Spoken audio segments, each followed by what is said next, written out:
A blessed day to all of you, our brothers and sisters in Christ. After the crisis, here we are, still alive and kicking to tell the world of God's love. Make us one deserving people who continue to just be sacrificing, because the Lord said, in sacrifice, indeed there is pain, but after the pain is gain, for after the pain is the resurrection. Many of our brothers and sisters in Christ do not really want to go into the process of pain. But if we are to look at how God has given us the example, He went through the pain on the cross, showing us that this is the way. So whenever pain comes into our lives, let us raise our hand and say, Lord God, thank you for allowing us to take a taste of this pain and allowing us to remember that pain is gain, for after the pain is our salvation.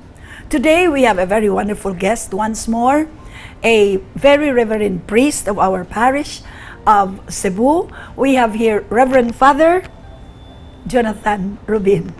Yes, Sister Nancy. Hello. Good day, and to everyone, our viewers, those who are our suki. Good day to everyone, and I thank you, Sister Nancy, for inviting me again to this program. Voces Amoris. Voces Amoris. It's the voices of love. Father, it has been for quite a time that we were not seen here, no? It's because of that COVID. What do you think about that COVID, Father? What is that? What was its call? Is it a call from God? To me, it is, but I don't know with you. You are a priest. I am only an ordinary human being. Priests are differently, educated about the pains in life. What was it to you? Of course, in science, in medicine, we all have the explanation as to where it came from, and of course the cause of it. So we all have the explanation. We know what's this all about. But of course, as we reflect this in our spiritual life, I think we are simply reminded of that indeed, if we are just nothing, if nature, and even if the Lord allows things to happen, we look into ourselves, and of course we look up to heaven and say, we are nothing. So all we have to do is to really depend on the Lord, and of course look into the things that we have done. Amen. So it's like, it cannot even be seen. Virus which somehow did not only struck our country, it stopped. It's like it stopped the world. Yeah, it did. So we boast nothing before each other and before the Lord because of this. That's true. Yes. It only goes to show that the Lord is just trying to remind us that here I am. I am with you till the end of time. Yes. If only our people will always have to think that way, I think things would become better. You see, you will not mind the pain that comes your way. Sometimes even you don't mind not eating, no? You see, if you have pains like this, you do not mind anymore about anything to eat or whatever. What you mind is that you'll always have to think of, how does God want me to respond to this call? Because everything that takes place in this world is just but God's asking of how we have to respond to it. It's simply just like a purification for all of us. Yes, it is. What's happening right now with the technology, with the structures, infrastructures, it seems that we human beings have become hard-headed. We take pride in so much things that we have done, we have accomplished, to the point that we forget where these things come from. To the point that, this is my life, this is human beings. It's like the grandeur that human being can do, to the point that we forget who we are and what we are before this ultimate creator that we have. And we forget that what we have now, which we always say that this is me because of what we have, is just but a gift. Exactly. See? We forget where these things come from, and of course, to the point that we fail to appreciate the presence of the Lord in our lives. We're so blessed that we are here on television, and yet we always tell our brothers and sisters in Christ that being shown anywhere yourself is not the issue, but what you say about who our God is and how He have created us in His own image and likeness is what matters. Exactly. So that when I tell my children, I said, Nak, I'm already 80 years old. I am already about to go. Then my children will say, Mama, don't talk about it. I said, no. I always tell the Lord, thine will be done. I appreciate what you actually have been doing, Mr. Nancy, because no, despite your age, no, of course the limitations of that you have physically, Yeah. still you're here, Yeah. becoming instruments of God to all to remind themselves that indeed, despite what we've been through, despite who we are and what we are, still we can do actually something. Oh, yes. Diba? We're just blessed Yeah. to be able to come up with measures to give back to the Lord, to tell the Lord, to tell the world that God is asking us to do things, for us to tell our people that God's love is actually reminding one another to be like the fingers of the hand, complementing one another and not competing. This is always what I tell when I talk to our Divine Mercy people. I talk to some people who are already of big, grandiose status even in the field of religion. I always remind them that the number one capital sin is pride. Yeah. And when you think of yourself as saying you are there because this is because of you, no. You are there because God wants you to show to them that you have to be thankful to the Lord for the gifts that you have received. And time and again, that pandemic really teaches us that we're just like a small peck, no? Yes, that's true. Even just a small twist of nature, it really affects us. That's So true. it's like a slap on our face. Oh, wake up. That's true. See? Just a minute virus, yet it stopped. It made the world stop. It made everything stop. Yes. That's true. But it's actually, God is just trying to show to us that. Because many people now, I would not just name names, many people now are so proud of their accomplishments. And you see that God has given us the 7 capital sins. And the number 1 is pride. And He was also giving us the means of understanding how pride can make us really truly poor in the spirit. Because He said, the number 1 capital sin that I tell you is pride. And the only virtue that opens my heart without knocking is humility. So that anywhere I go, no matter what kind of positions the people I talk to, I always remind them that do not pride yourself of your accomplishments, because God is always reminding us that everything are just but given to you. And when you go to Him, if you're not going to pour out yourself, take away that pride, you can never enter His heart. But if you don't have pride, the only virtue that opens His heart without knocking is humility. Another good thing that's really happening during the pandemic, aside from, of course, a wake-up call for all of us, is that it's also like an occasion for all of us, or for most, especially those who are really kind-hearted, to really go beyond their comfort zones. Amen. Imagine, diba, we have what we call as frontliners. We have those who really have shared their time, their food, their resources, and of course, a lot were actually sharing their graces, isn't it? We have this market for everyone, where everyone can get. Yeah. So it's also a good thing that yes, it may be like painful for most. For most. Imagine, no? I have friends who upon going to the hospitals, they were still like full body, and since they were not able to make it, coming back, they were like already in an urn. Imagine, so sakit kaayo, Sakit, John. especially for the families, no? Unable to Indeed. grieve over the death of their dear ones.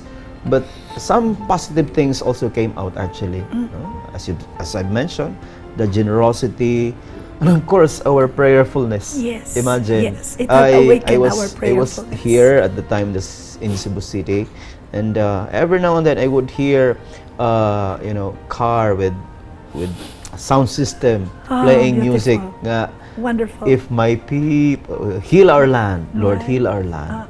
So it's like That's true. we need also pain, sufferings. Yes. We need problems We at need times, pain. challenges. That's why God showed us how to undertake pain. He died on the cross Yes. without any voice or whatever.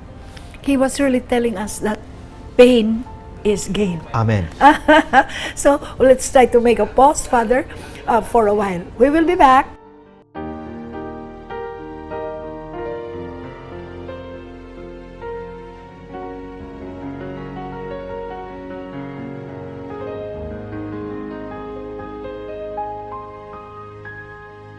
Here we are back in Voces Amoris, and let's get back to Father Jonathan Rubin. Father Jonathan actually is one young priest who is actually saddled with so many assignments in the Archdiocese. I think that also goes through with all young people. To you, you will always be saddled with a lot of work, especially the work not only just in the house, in the church. Exactly. You will always have to go. You also go talking to even old priests. Yes. Really? That's something, no? That's something. Father, how does God want us to relate with others, especially at this point in time? Yes, in connection to the first part Yeah. of this Right. Voces Amoris program, we talk about during the pandemic, in which yes, it was like a painful experience for everyone, but it's also like an opportunity for us to really reach out to each other.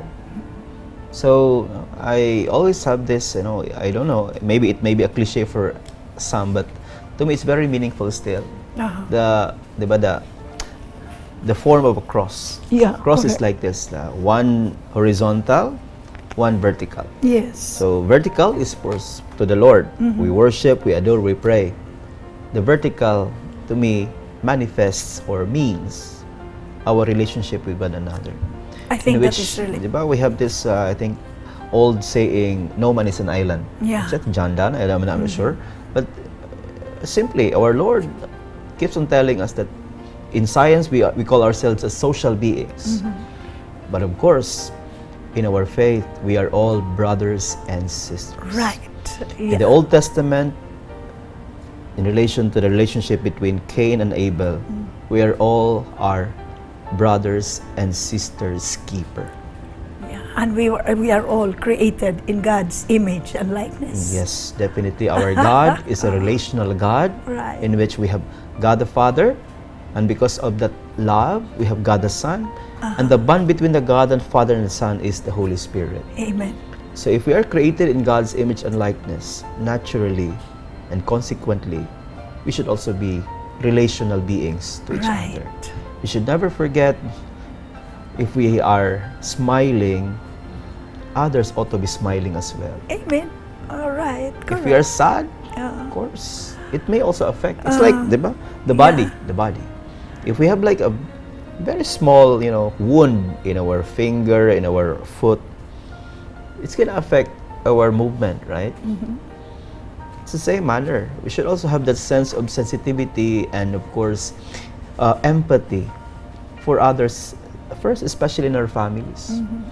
Because, the tendency that we have is, especially for parents who may have been fed up already because of their, maybe, hard-headedness of their children. They will Of their say, children. tiguang na ka, you're already old, you already know what to do.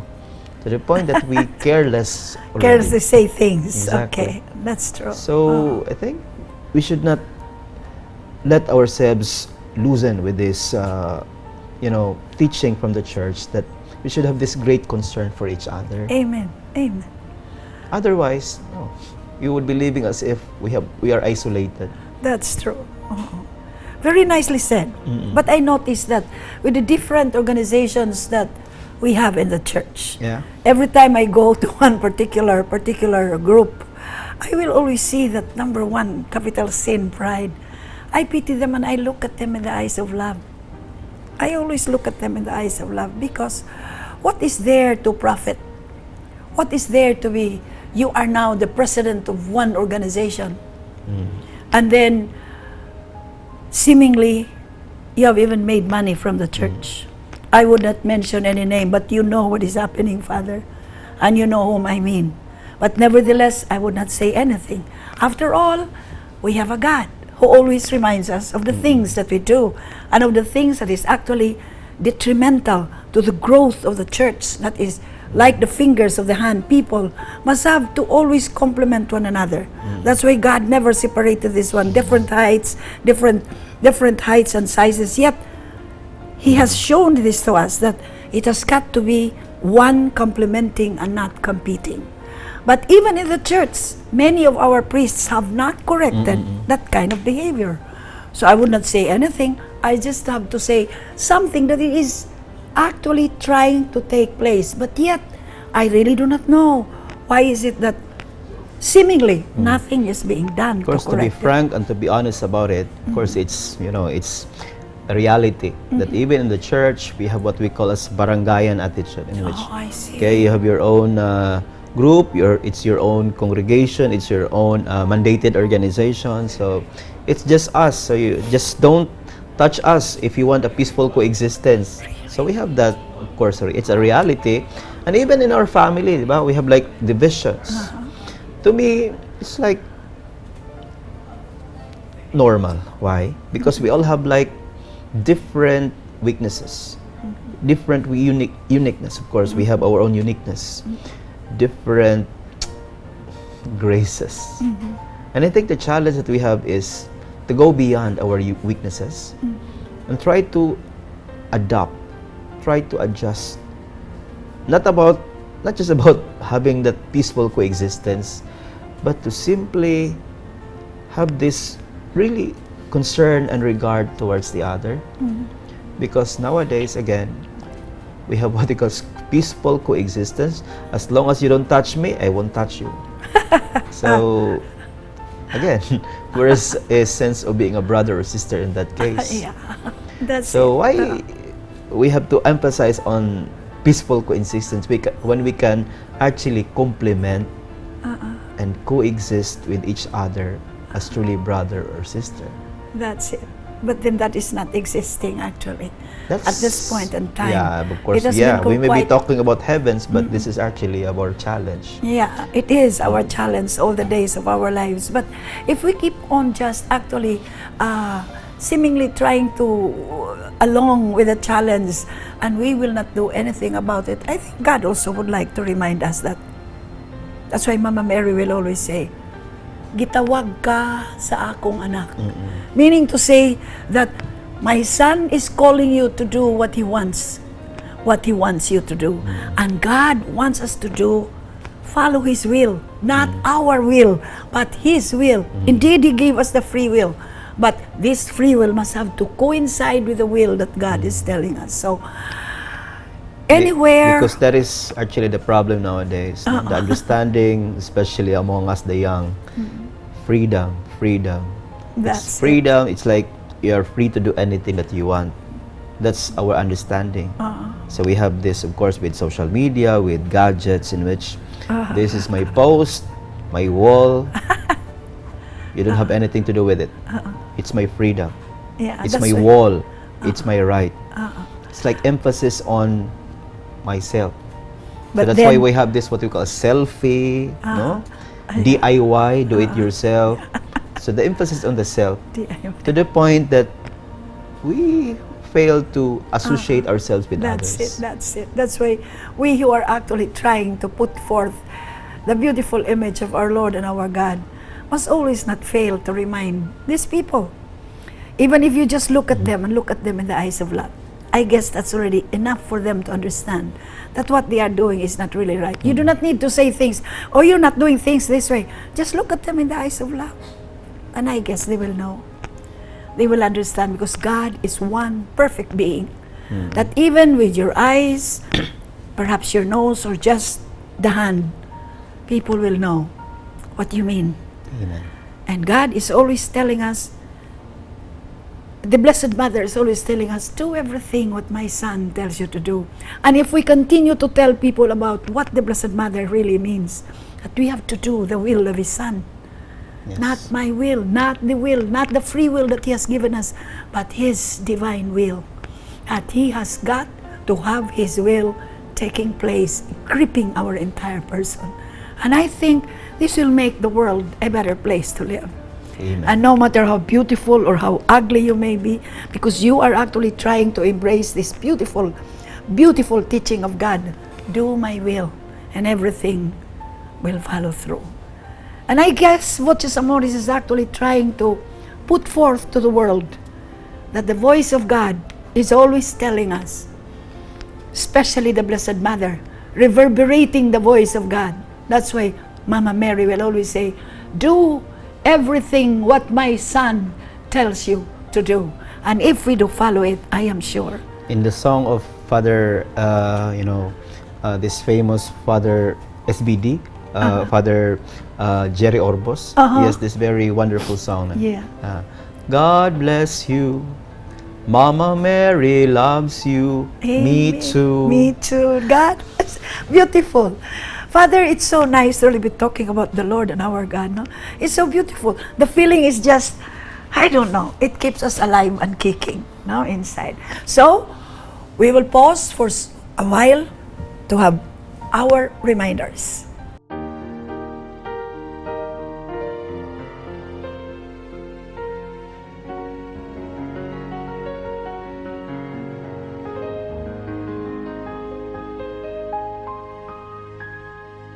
Here we are back with Father to explain to us what are the things to be done for Easter.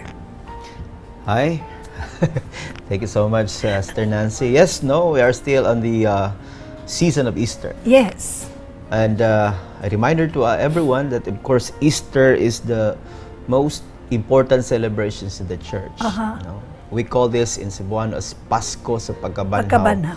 At times, no, many times, I think, oftentimes, we regard the Christmas season or Pasko sa Pagkatao as more important than Easter because we observe that it's like the most joyful season of the year or joyful days of the year because, of course, we receive, we expect to receive, of course, we give. It's like time of giving, time of receiving. That's why, to me, it's like what we always look forward to the point that we fail to appreciate the beauty of Easter or the Pasko sa Pagkabanhaw, when in fact, it's the most important celebration in the church because it's like the confirmation of the life, the teaching, and the ministry of Jesus. According to St. Paul, had Jesus did not rise from the dead, had he not risen from the dead, rather, vain are his teachings, vain is his life. Kung wa pa nabanhaw ang Ginoo, di siya Ginoo. So it's like a vindication of his life, of his teachings. So that's why we always have this Easter season as the most important celebration in our Christian Catholic faith.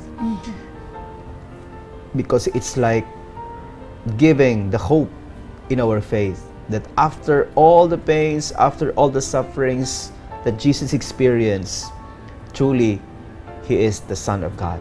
Truly He is God. So it's like a confirmation of our faith in Him. And of course, in our life, it's giving us a sense of light, a sense of hope. Because human as we are, we experience so many things. In the first part of our program, we talk about pains, we talk about sufferings, we talk about doubts, struggles in life. To the point that many of us would say, ano ba to? Buhay pa ko pero parang patay na. Because of their concerns, problems in life. To the point that they become hopeless. No reason anymore to live. But then again, Easter season is a perfect reminder for all of us that we are not people born with suffering or pains. We are not people of the dead, but we are, for Pope Francis, we are an Easter people in which we are hope-filled. We give hope to those who are hopeless. We give joy to those who are sad. We give light to those who are in darkness. And it should always be our conviction every day, especially when time comes when we experience so much pain in life. We should always have that conviction that this is not the end. This is not the be-all and end-all of everything. Time will come, I will rise again. As the Lord has risen from the dead, I will rise from all these problems, concerns in life. And I think have that conviction in your mind. We are an Easter people. And I think Sister Nancy can resonate with this. Yes. You're experiencing also in the past and even recently pains. Pains right? in life. And in your case, I am sure you'd not dwell mainly on the pain. Yeah. You have that vision that yes, I may be experiencing this pain, but time will come in God's time. I will experience glory, light. Diba?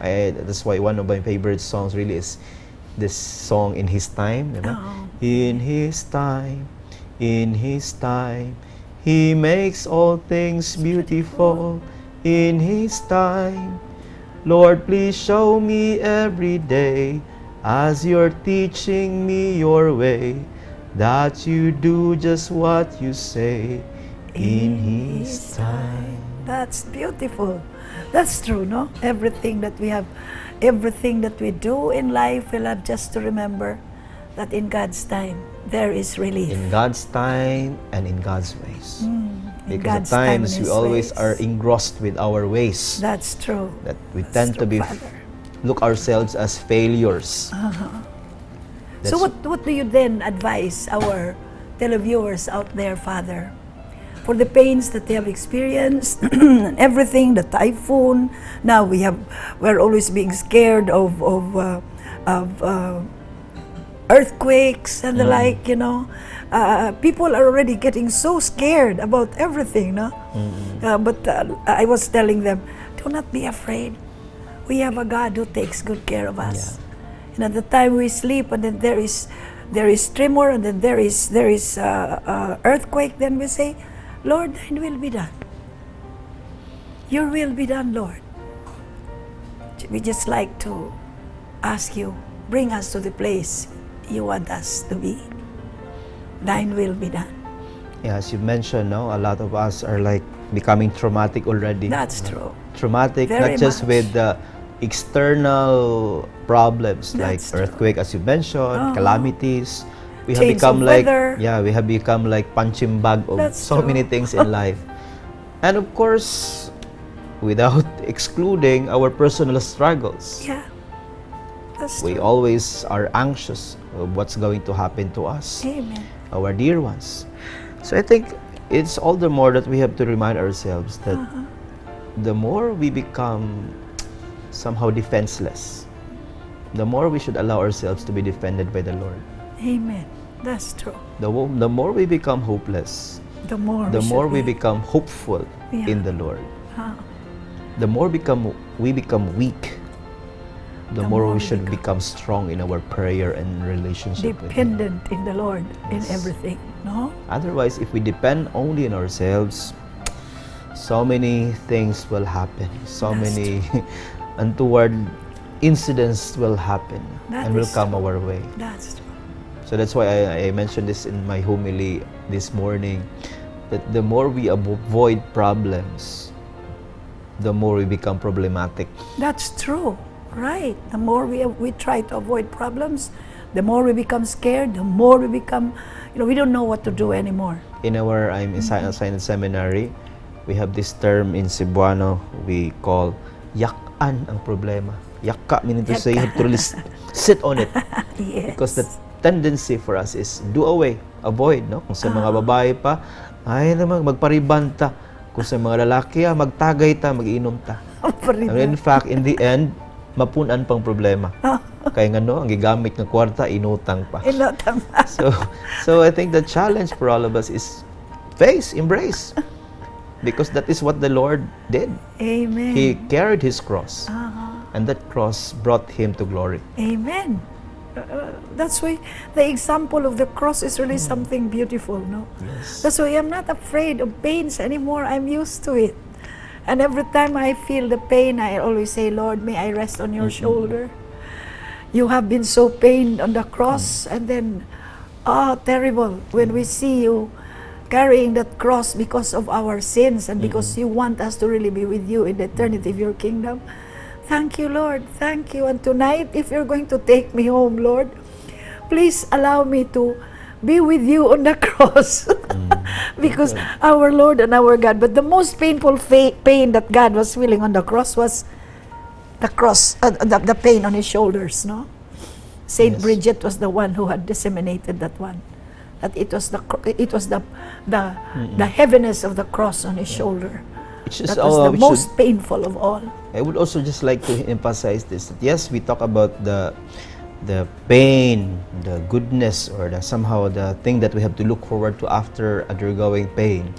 But just also to remind ourselves, in Cebuano, dili tanang kasakit gikan sa langit ng amahan. Na say mga kasakit Gikan sa- atong tinuyuan. That's true. So just also have to be careful. Amen. As much as we have to be embracing with our pain, Right? but we should also take a look, what are these pains that we are now carrying? That's Basin true. baghag tinuyuan. Tinuyuan. Duhat lang tungod sa imong kadaghang kabuhat nga binuang. Yan. Yeah, that's it, Father. Father, thank you very much for being here. I know that you have plenty of work in the seminary, but I guess you are needed by Voces Amoris to really air out to our brothers and sisters what are the best things to do, to undertake and to overcome the feeling of concern and whatever at this point in time. We really need a priest. In fact, I wanted to go once more to Archbishop Palma.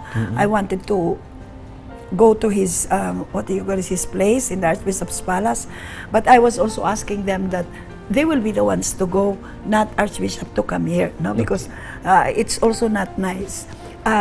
Brothers and sisters in Christ, we had really a very wonderful time talking to you about the many pains that we have to undertake. But nevertheless, Father here is telling us that pain is gain. Take His word for it. After all, our Father is trained in a seminary, and surely the pains that He's talking about here is actually the pain that they also have undertaken, and they are teaching us how to go about this way. We would like to thank our brothers and sisters in Christ for this very beautiful program, Father.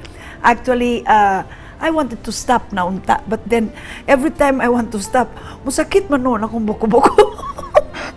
Ning ko nga, Lord, Mama, why is it that every time I would like to say goodbye to the program, then Mama Mary would say, my son is calling you to do something.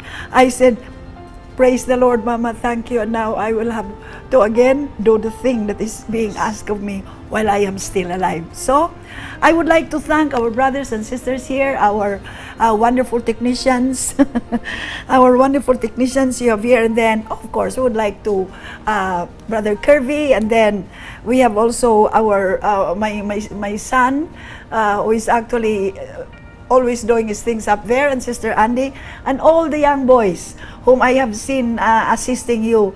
I will be asking your names later, and then I will have to include you in the next program that we will have.